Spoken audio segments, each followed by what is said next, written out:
দাদা, একবার আমার কথা শুনুন না। আমি রাধার সাথে বসতে চাই, কিছু করুন না। কিছু তো একটা করুন, কিছু একটা। কানাই, এত উৎসুকতাও ঠিক নয় একদম। রাধা, এদিকে এসো। রাধা,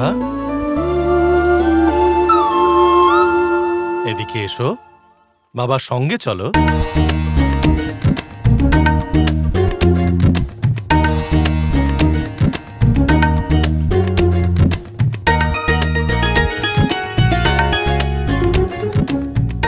আমি তোমায় কথা দিচ্ছি রাধা, এই যাত্রা পথে তুমি আমার থেকে দূরে থাকবে, কিন্তু একা নয়।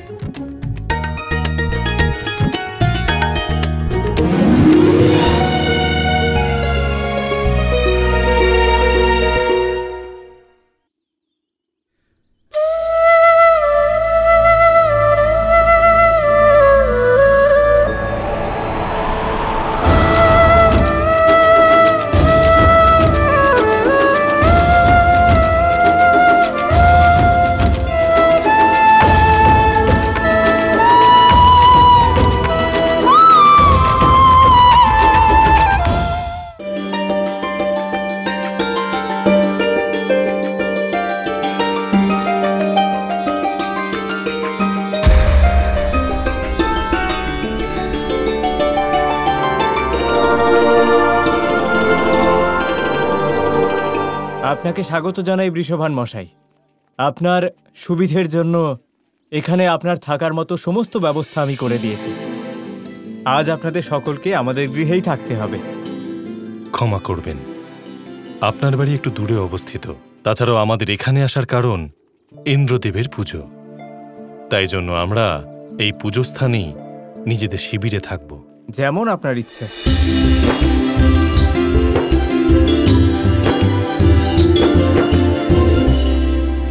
তোমাকে এখানে দেখে আমি খুব খুশি হয়েছি রাধা।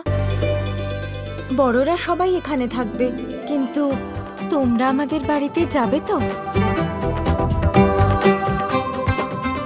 তোমাদের স্বাগত জানানোর জন্য আমি খুব ভালো ব্যবস্থা করেছি। আচ্ছা, ওই খাবারের ব্যবস্থা হয়েছে কি কিছু? হ্যাঁ, 56 ভোগ হচ্ছে। 56 ভোগ? তাহলে তো আসতেই হবে, যেতেই হবে আমাদের। কি কানাই, তাই তো আমাদেরকে যেতে হবে? হ্যাঁ হ্যাঁ, অবশ্যই যাব, এটা তো মহাভোজের আয়োজন। তাই তো রাধা? আমি সব বুঝতে পারছি কৃষ্ণ, তুমি আমাকে সবার থেকে দূরে নিয়ে গিয়ে আমার সাথে সময় কাটাতে চাও, তাই না? আমিও এরকম কিছুই চাই।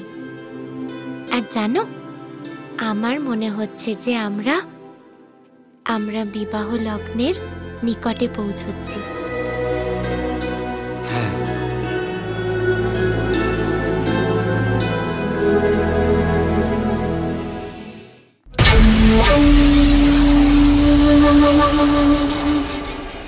মহারাজ, ইন্দ্রের পুজোর আয়োজন ভঙ্গ করার জন্য এই এত সব জিনিসপত্রের কি প্রয়োজন?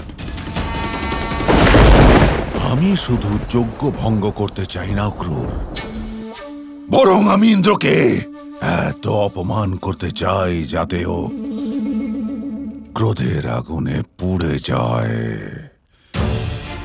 তারপরও সেটাই করবে যেটা মহাবলী কংস চায়।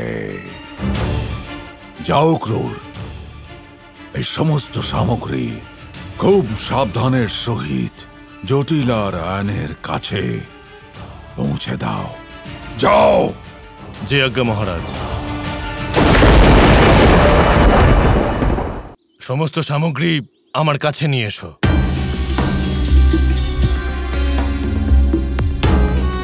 আসুন ওইদিকে।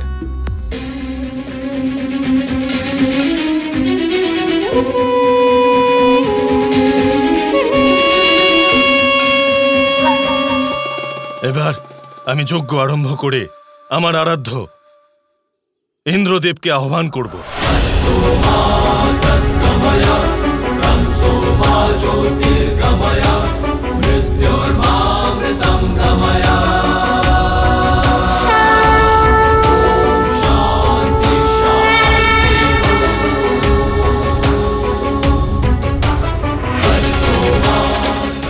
হে ইন্দ্রদেব, আমার আরাধ্য, যজ্ঞ আরম্ভ হবে এবার। আপনি কৃপা করে মর্তলোকে অবতীর্ণ হয়ে এই যজ্ঞ সার্থক করুন আর আমার আহ্বান গ্রহণ করুন। আসুন ইন্দ্রদেব, মহাবলী কংসের জলে জড়িয়ে যাওয়ার জন্য আসুন।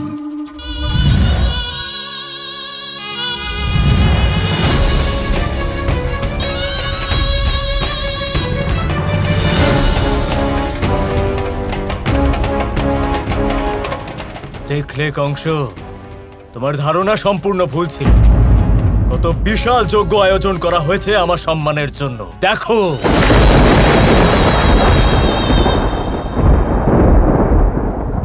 সত্যি ইন্দ্রদেব, আমায় ক্ষমা করে দিন। আমি বড় ভুল করে ফেলেছি। আমার অনুমান ভুল সিদ্ধ হয়েছে।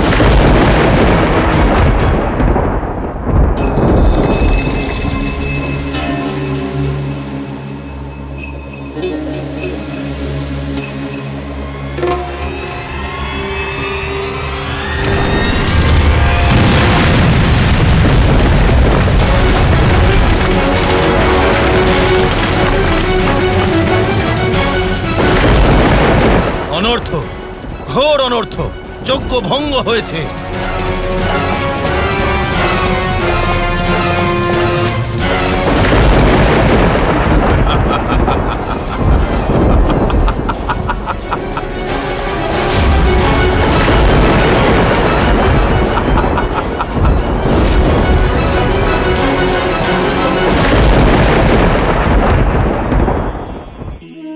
বিষ, এই শব্দটা শুনলেই মনে অনেক কল্পনা জন্ম নেয়।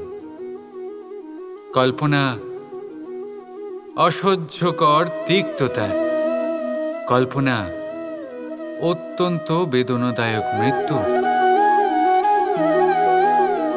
এবার যদি আপনাকে জিজ্ঞেস করা হয় যে সবচেয়ে বিষাক্ত বিষ কোনটা, তাহলে আপনি কি বলবেন?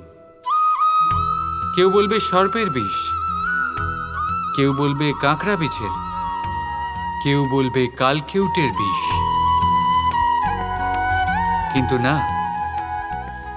এই সমস্ত রকম বিষ সেই বিষের সামনে টিকতে পারবে না যাকে আমরা বলে থাকি কানের মধ্যে ঢালা বিষ। শুনতে অত্যন্ত মিষ্টি, কিন্তু তিক্ততায় অত্যন্ত বিষাক্ত। পেটের মধ্যে যাওয়া এই বিষ শুধুমাত্র একটি মানুষের মৃত্যুর কারণ হয়, কেবল একটি। কিন্তু কানের মধ্যে ঢালা এই বিষ একাধিক সম্পর্কের নাশ করতে পারে। আর এটাতে সেই ব্যক্তির ভুল নেই যে আপনার কানে বিষ ভরেছে। আপনি তাকে দোষ দিতে পারেন না। এখানে দোষ আপনার নিজের, যে এই বিষকে আপনি নিজের উপরে প্রভাব ফেলতে দিয়েছেন। এই বিষকে সুযোগ দিয়েছেন আপনার ক্ষতি করতে। এটা আপনার ভুল। সেই জন্য কুমন্ত্রণায় কখনো কান দেবেন না। আপনার মনে ভালোবাসার দৃঢ়তা জাগিয়ে তুলুন আর নষ্ট করে দিন এই সংসারের সমস্ত বিষের প্রভাবকে। রাধা রাধা।